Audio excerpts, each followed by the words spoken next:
من الشیطان الرجیم بسم اللہ الرحمن الرحیم صلی اللہ علیہ حبیبہ سیدنا محمد وآلہ وصحبہ وبارک وسلم۔ یا اللہ اپنی صفت نور اور صفت علیم سے مدد فرما۔ سوال یہ ہے، کیا نبی پاک صلی اللہ علیہ وآلہ وسلم پر جادو ہوا تھا یا نہیں؟ اس کا مختصر جواب یہ ہے کہ اس میں علماء کا اختلاف ہے۔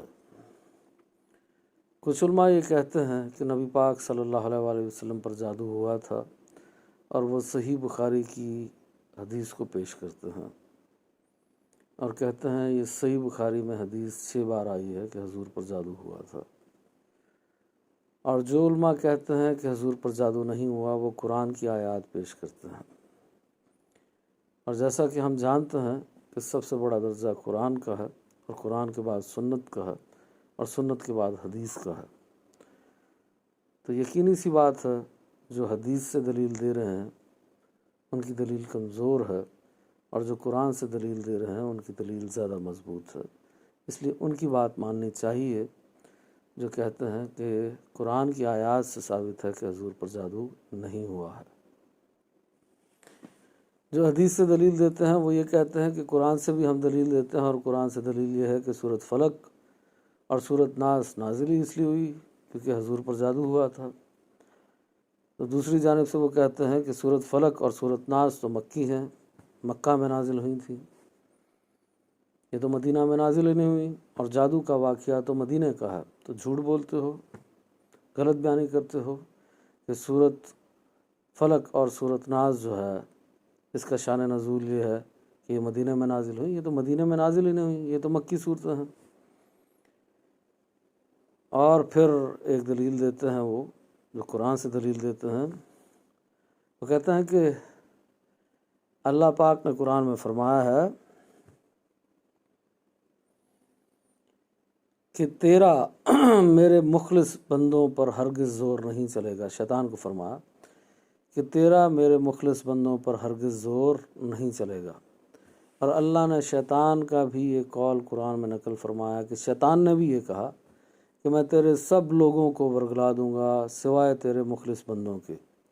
تو اللہ کا بھی اس پہ اتفاق ہے اور شیطان کا بھی، دونوں ایک ہی بات کر رہے ہیں کہ مخلص بندوں پر ہرگز زور نہیں چل سکتا۔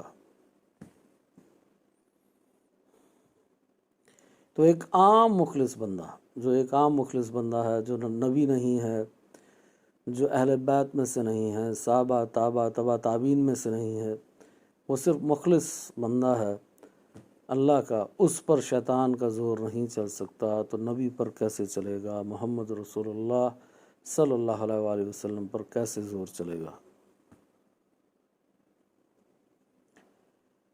اب یہ جو واقعہ ہے جو حدیث یہ پیش کرتے ہیں صحیح بخاری کی، یہ سند کے اعتبار سے صحیح ہے، پر متن کے اعتبار سے جو ہے یہ موضوع ہے، من گھڑت ہے، جھوٹی ہے، اور حقیقت میں بھی جھوٹی ہے، اور اس کو صحیح بخاری سے نکال دینا چاہیے، یہ درست بات نہیں ہے۔ اب یہ جو واقعہ پیش کرتے ہیں اس حدیث میں، وہ یہ کہتے ہیں کہ وہ ایک یہودی تھا، اس کی بیٹیوں نے جادو کر دیا تھا۔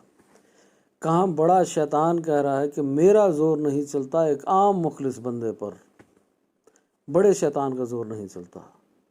کہاں ایک چھوٹا سا یہودی اور کہاں اس کی چھوٹی سی بیٹیاں جن کی کوئی اوقات نہیں، ان کا زور چل گیا نبی پاک صلی اللہ علیہ وآلہ وسلم پر کہ جادو کر دیا؟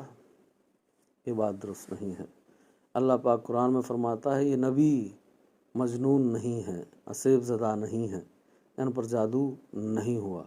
اللہ پاک قرآن میں فرماتا ہے جادو جہاں سے بھی آتا ہے، جادوگر جہاں سے بھی آتا ہے، ناکام ہوتا ہے، کامیاب نہیں ہوتا۔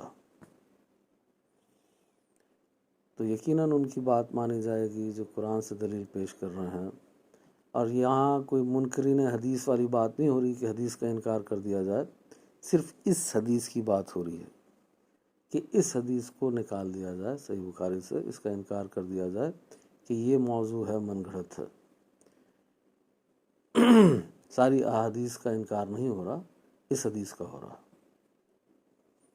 ویسے بھی یہ کفار کا طریقہ کار تھا، یہود کا طریقہ کار تھا، نصارہ کا طریقہ کار تھا، وہ یہ کہا کرتے تھے یہ نبی جو ہیں وہ مجنون ہیں، ان پر اسیب کا سایہ ہے، ان پر جادو ہوا ہے۔ تو یہود نے، کفار نے، نصارہ نے اپنی زبان، اپنی بولی ہمارے منہ میں ڈال دی۔ کیا مسلمان بھی یہ کہتے پھریں کہ نبی پاک پہ جادو ہوا تھا؟ ایسی باتیں نہیں کرنی چاہیے، خوف خدا کرنا چاہیے۔ کہتے ہیں کہ جادو ہوا تھا، وہ کہتے ہیں جادو ہوا تھا، پر دنیاوی معاملات میں آپ کچھ باتیں آگے پیچھے کر دیتے تھے، دینی معاملات آپ درست بیان فرماتے تھے۔ تو ایک بات یہ ہے کہ جب جادو ہوا اور عقل پر ہوا، توبہ نعوذ باللہ، تو عقل تو جسم میں ایک ہی ہے، دماغ تو ایک ہی ہے، برین تو ایک ہی ہے۔ یہ آپ کیا بات کرتے ہیں کہ عقل پر جادو ہوا، دینی باتیں درست کر رہے تھے اور دنیاوی باتیں ان میں غلطی ہو رہی تھی؟ یہ بات تو نہیں آپ ثابت کر سکتے، یہ خلاف عقل بات ہے، اور خلاف عقل بات صرف اللہ اور اس کے رسول کی مانی جاتی ہے، کسی اور کی نہیں مانی جا سکتی۔ آپ کی یہ خلاف عقل بات یا یہ دلیل نہیں مانی جائے گی۔ اور ویسے بھی سائنس اتنی ترقی کر چکی ہے، سائنس کو آپ کیا جواب دیں گے؟ آپ چاہتے ہیں کہ پوری دنیا دین اسلام پر ہنسے، مذاق اڑائے؟ کہ سائنس والوں کیا آپ جواب دیں گے ان کو کہ دو عقلیں تھیں، دو دماغ تھے، کہ ایک دنیاوی معاملات کے لیے چلتا تھا اس پہ جادو ہوا تھا، ایک دینی معاملات کے لیے چلتا تھا اس پہ نہیں ہوا تھا؟ ویسے خلاف عقل باتیں اور خلاف عقل دلائل نہیں دینے چاہیے۔ یہ ساری من گھڑت باتیں ہیں، کوئی جادو نہیں ہوا تھا۔ وہ کہتے ہیں کہ ہم کب کہہ رہے ہیں کہ عقل پر جادو ہوا تھا، ہم تو یہ کہہ رہے ہیں بس جسم پر جادو ہو گیا تھا، تھوڑے بہت بیمار ہو گئے تھے، تو اس کو مان جانا چاہیے۔ چلو بالفرض اگر ایسا ہی ہے تو مان لیں اگر تھوڑی دیر کے لیے، تو پھر ان آیات کا کیا کرنا ہے کہ جس میں اللہ پاک فرما رہا ہے یہ نبی مجنون نہیں ہیں، اس نبی پر کوئی اسیب کا سایہ نہیں ہے، ان پر جادو نہیں ہوا۔ ان آیات کا کیا کرنا ہے؟ یہ آیات وضاحت سے بیان کر رہی ہیں کہ کوئی جادو نہیں ہوا، نہ جسم پر، نہ عقل پر، کسی جگہ پر کوئی جادو نہیں ہوا۔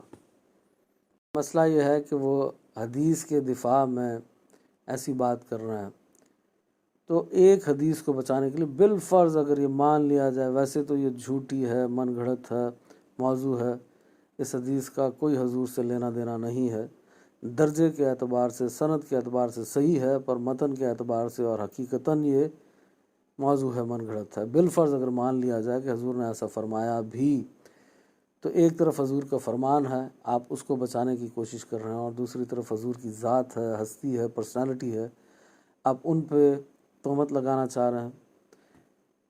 تو یہ کتنا غلط طریقہ کار ہے، ایسا نہیں کرنا چاہیے۔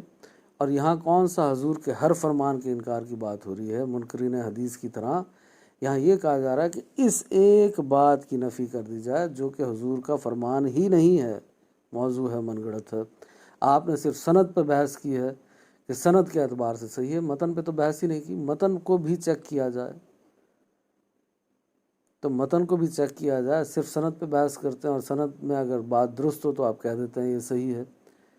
تو اس طریقے سے نہیں ہونا چاہیے، کوئی مہربانی کرنی چاہیے۔ بہرحال یہ حدیث کسی صورت میں درست نہیں ہے، اور اگر مان لیا جائے کہ درست ہے تب بھی قرآن کی واضح آیات سے ٹکرانے کی طاقت نہیں رکھتی۔ تو خلاصہ کلام یہ ہے کہ علماء کا اس میں اختلاف ہے، کچھ کہتے ہیں ہوا جادو اور وہ حدیث سے دلیل دیتے ہیں، اور جو کہتے ہیں کہ نہیں جادو ہوا وہ قرآن کی آیات سے دلیل دیتے ہیں۔ میں نے مختصر بات عرض کر دی، اللہ پاک اس کو سمجھنے کی توفیق عطا فرمائے، اور یہی درست ہے کہ حضور پر جادو نہیں ہوا۔